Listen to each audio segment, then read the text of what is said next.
السلام علیکم ناظرین، آج ہم بات کرتے ہیں کسی سفارش کے تعلق سے، کیونکہ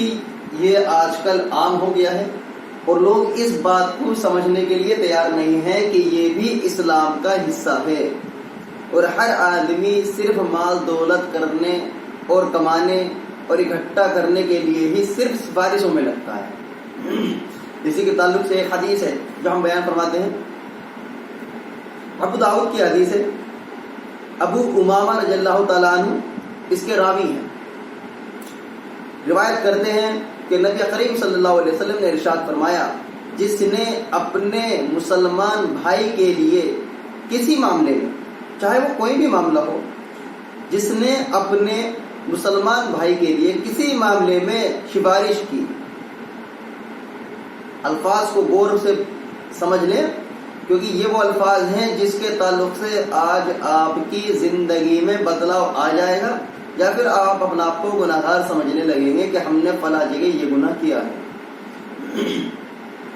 اگر گناہ کیا ہے تو آپ توبہ کریں اور آئندہ سے اس چیز کا دھیان رکھیں۔ حضرت ابو امامہ رضی اللہ عنہ سے روایت ہے کہ نبی کریم صلی اللہ علیہ وسلم نے ارشاد فرمایا، جس نے اپنے مسلمان بھائی کے لیے کسی معاملے میں سفارش کی، پھر اگر اس شخص نے اس سفارش کرنے والے کو سفارش کے عوض میں، الفاظ پہ آپ بالکل غور اور توجہ رکھیں، سفارش کے عوض میں اس شخص نے اس سفارش کرنے والے کو سفارش کے عوض میں کوئی ہدیہ پیش کیا۔ آج کل تو ماشاءاللہ ہر آدمی منہ سے ہی مانگ لیتا ہے کہ میں آپ کا یہ کام کرواؤں گا، لیکن انشاءاللہ اتنے پیسے دوں گا۔ کوئی ہدیہ پیش کیا، اس نے مانگا نہیں، حدیث جو کہہ رہی ہے اس نے مانگا نہیں جس نے سفارش کی ہے، لیکن جس کی سفارش ہوئی ہے وہ سفارش کے عوض میں اسے کچھ ہدیہ پیش کر رہا ہے، پیسے، رقم، کپڑا، چیز یا کسی سامان کا ذکر نہیں، ہدیے کا ذکر ہے۔ ہدیہ ایسا ہے کہ آپ جسے چاہے دے سکتے ہیں اپنی مرضی سے، اس لیے یہاں پر ہدیے کا ذکر کیا گیا ہے کیونکہ ہدیے کے لیے اللہ کے نبی نے اجازت دی ہے کہ آپ لوگ ایک دوسرے سے محبت پیدا کرنے کے لیے بھی ہدیہ دیا کریں، اور یہاں حدیث میں اللہ کے نبی نے ہدیہ کا لفظ فرمایا ہے، کوئی ہدیہ پیش کیا اور اس نے وہ ہدیہ قبول کر لیا، یعنی جس نے سفارش کی تھی اس نے وہ ہدیہ قبول کر لیا، تو وہ سود کے، کیا فرمایا اللہ کے نبی نے، وہ سود کے دروازوں میں سے ایک بڑے دروازے میں داخل ہو گیا۔ ابو داؤد کی حدیث ہے، یہ ابو داؤد کی حدیث ہے، حضرت ابو امامہ رضی اللہ تعالیٰ عنہ اس کے راوی ہیں، فرماتے ہیں نبی کریم صلی اللہ علیہ وسلم نے ارشاد فرمایا، جس نے اپنے مسلمان بھائی کے لیے کسی معاملے میں سفارش کی، پھر اگر اس شخص نے اس سفارش کرنے والے کو سفارش کے عوض میں کوئی ہدیہ پیش کیا اور اس نے وہ ہدیہ قبول کر لیا، تو وہ سود کے دروازوں میں سے ایک بڑے دروازے میں داخل ہو گیا۔ اس میں فرماتے ہیں، نیچے آگے لکھا ہے، ابو داؤد کی حدیث ہے، اس کو سود اس اعتبار سے فرمایا گیا ہے کہ وہ سفارش کرنے والے کو بغیر کسی عوض کے حاصل ہوا ہے۔ مظاہر حق سے یہ بات کہی گئی ہے، اس کو سود اس اعتبار سے فرمایا گیا ہے کہ وہ سفارش کرنے والے کو بغیر کسی عوض کے حاصل ہوا ہے۔ تو آج ہم اس سفارش کے تعلق سے اگر بات رکھیں تو جیسا کہ ہمارے معاشرے میں آج عام ہو چکا ہے، اگر آپ اپنے بیٹے یا بیٹی کی شادی کرنے کے لیے آپ نکلتے ہیں تو آپ ڈائریکٹ بات کرنا پسند نہیں کرتے، آپ لوگ ڈائریکٹ بات کرنا پسند نہیں کرتے، اور یہ تھوڑا سا معاشرے میں اچھا بھی نہیں سمجھا جاتا کہ فلاں شخص آئے اور ہماری بیٹی کا یا ہمارے بیٹے کا ڈائریکٹ مانگے، تو اس لیے وہ ایک دوسرے سے سفارش ہی کرواتے ہیں، اور وہ لوگ سفارش اگر قبول کر لیں تو رشتہ پکا ہو جاتا ہے۔ یہ تو سبھی کے ساتھ میں ہے کیونکہ معاشرہ ہے۔ ایک صحابی کا واقعہ مجھے یاد آیا، انہوں نے کسی صحابی کے یہاں پر اپنے رشتے کے لیے اپنے ساتھی کو بھیجا، اپنے رشتے کے لیے اپنے ساتھی کو بھیجا اور وہ جاتے ہیں ان کے یہاں پر اور وہ ذکر کرتے ہیں کہ بھئی میں فلاں صحابی جو ہیں ان کا نام لے کر کہتے ہیں وہ کہ میں ان کے رشتے کے لیے آپ کی بیٹی کا ہاتھ مانگنے آیا ہوں، اگر آپ کو منظور ہے تو ٹھیک ہے۔ تو وہ صحابی جن کی بیٹی تھی وہ فرماتے ہیں بھئی ہم تو آپ کے ساتھ کریں گے، یہ میں حدیث نقل کر کے بتا رہا ہوں آپ کو، مفہوم بتا رہا ہوں کہ ہم تو آپ کے ساتھ تیار ہیں، اور وہ نکاح ان کے ساتھ میں کر دیتے ہیں۔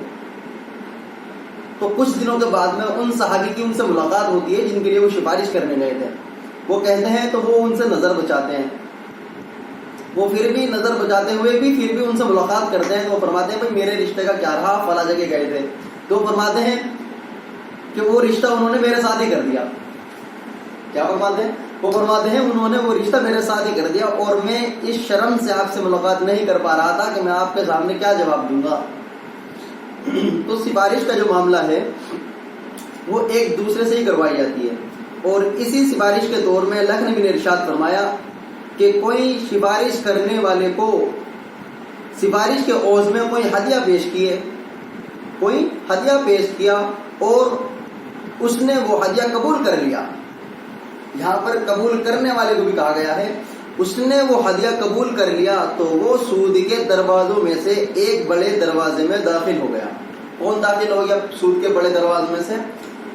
یہ وہ شخص داخل ہوا ہے جس نے وہ ہدیہ قبول کر لیا، کیونکہ یہ کام جو ہے صرف اللہ کے لیے کیے جاتے ہیں، کیونکہ مسلمان بھائی کے لیے کسی معاملے میں سفارش کرنا یہ مسلمان کا مسلمان پہ ایک طرح سے حق ہے کہ وہ اپنے کسی بھائی کے معاملے میں کسی کام میں بھی سفارش کرے اور اس کا خیال بھی رکھے، یہ بات بھی اس کی طے ہے۔ تو سفارش کرنے والا، تو آج معاشرے کی بات کریں، اگر کوئی شخص کسی بیٹی کا رشتہ کرا دیتا ہے اور اس کا رشتہ قبول ہو جاتا ہے، سفارش کراتا ہے کہ بھائی فلاں کی لڑکی ہے، اگر آپ رشتہ کریں بھائی کیسا ہے، بھائی لڑکا اچھا ہے، چلو جی ٹھیک ہے ہم دیکھ لیں گے لڑکی اور آپ چلنا ہمارے ساتھ، وہ چلے بھی جاتے ہیں ساتھ میں، اور اسے آج کے دور میں ہم بچولیا کا نام دے دیتے ہیں۔ یہ میں نہیں کہہ رہا ہوں، یہ حدیث ہے اور معاشرے کے جو معاملے ہیں وہ وہی چل رہے ہیں، اسے ہم بچولیا کا نام دے دیتے ہیں، اور بچولیوں کو آج کل ماشاءاللہ آپ تو جانتے ہیں بھائی کم سے کم ایک جوڑی کپڑے تو بچولیوں کو ضروری دیے جا رہے ہیں، اور بچولیے بڑے خوشی سے کہتا ہے کہ مجھے تو فلاں کی شادی کرانے میں ملا ہے۔ کیا ملا ہے جی؟ مجھے تو فلاں کی شادی کرانے میں ملا ہے۔ اگر آج ہم اس چیز کو دماغ میں رکھتے ہوئے فرمائیں کہ بھائی ہم نے آپ کی سفارش کی ہے اور ہمیں اس کے بدلے میں 1 روپیہ نہیں، 1 سامان بھی نہیں چاہیے، آپ کتنے ہی اپنی دل خوشی سے دیں، کیونکہ یہاں پر دینے والے کو ہدیہ کا ذکر کیا ہے، اللہ کے نبی نے کوئی ہدیہ پیش کیا اور وہ ہدیہ قبول کر لیا، تو ایک طرح سے یہ قبول کرنے والا سود کے بڑے دروازوں میں سے ایک میں داخل ہو گیا۔ اور جس شخص نے سود کھایا، ایک دوسری حدیث میں آتا ہے اپنی ماں سے 36 دفعہ زنا کرنے سے بھی زیادہ بڑا گناہ ہے، اپنی ماں سے سود کھانا۔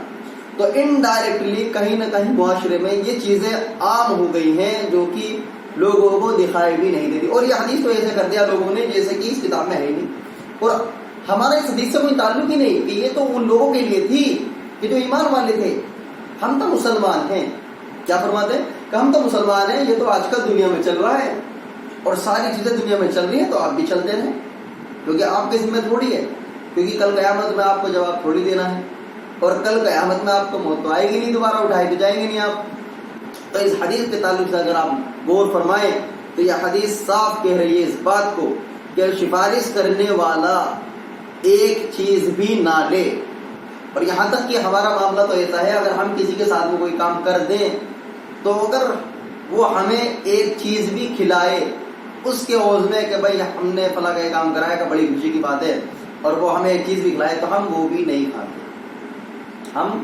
وہ بھی نہیں کھاتے، چاہے وہ کتنی ہی محبت سے کھلائے، اگر کھلانا چاہتا ہے بعد میں کھلا دے، ہمیں اس وقت نہیں کھانا بالکل بھی۔ اگر آپ بھی یہی کریں بھائی، اگر کوئی شخص آپ سے محبت کرتا ہے اور وہ کہہ رہا ہے بھائی میں آپ کو یہ ہدیہ پیش کر رہا ہوں، پہلے تو کبھی زندگی میں ہدیہ پیش نہیں کیا، آج میرے بیٹیوں کا رشتہ کرا دیا اور کام بن گیا میرا، اور یہ چیزیں تو ایک طرح سے سفارش سے ہوتی ہیں کہ بھائی اس کی سفارش لگوا لی، اس کی سفارش لگوا لی، اور جس کی سفارش قبول ہو گئی آج وہ بچولیا بن گیا، تو کل قیامت میں کیا جواب دیا جائے گا اس بچولیے کو جو آج ہدیہ لے رہا ہے۔ اور اللہ کے نبی ارشاد فرمائے ہیں کہ وہ سود کے بڑے دروازوں میں سے ایک بڑے دروازے میں داخل ہو گیا. اور اس چیز کے تعلق سے ہمیں خود پر غور فرمانی ہے کہ ہم کس لیول پر کھڑے ہیں اور ہم نے آج تک کون کون سے کہاں پر کیا کیا ہدیے دیے ہیں. اور انسان ہے، انسان غلطی کا بنا ہوا ہی ہے، انسان غلطیوں کا ہی پتلا ہے اور اس کے اندر غلطی کرنے کی اصلاح ہے. وہ غلطی کرے گا لیکن وہ اپنے گناہوں کی اصلاح بھی کرے گا اور اس کے لیے توبہ بھی کرے گا. اگر کوئی شخص ہے تو وہ ماشاءاللہ اللہ کے رحم و کرم سے اللہ کے سامنے توبہ کرے اور ان چیزوں کو لینے سے چھوڑ دے، منع کر دے. اگر وہ سفارش کرتا ہے تو ساری زندگی آپ سفارش کریں ماشاءاللہ. اگر سفارش آپ کی قبول بھی ہوتی ہے تو سامنے والا بندہ ساری زندگی آپ کا احسان مانے گا اور وہ آپ کو اس ایک بار سفارش کے عوض میں تقریباً 10 دفعے بھی آپ کے لیے سفارش کرنے کے لیے تیار رہے گا اور ساری زندگی آپ کے ساتھ کھڑا رہے گا. تو آج کے لیے انشاءاللہ اتنے ہی رکھیں گے. زندگی رہی تو بات باقی اور حدیثوں کا دور تو انشاءاللہ چلتا ہی رہے گا.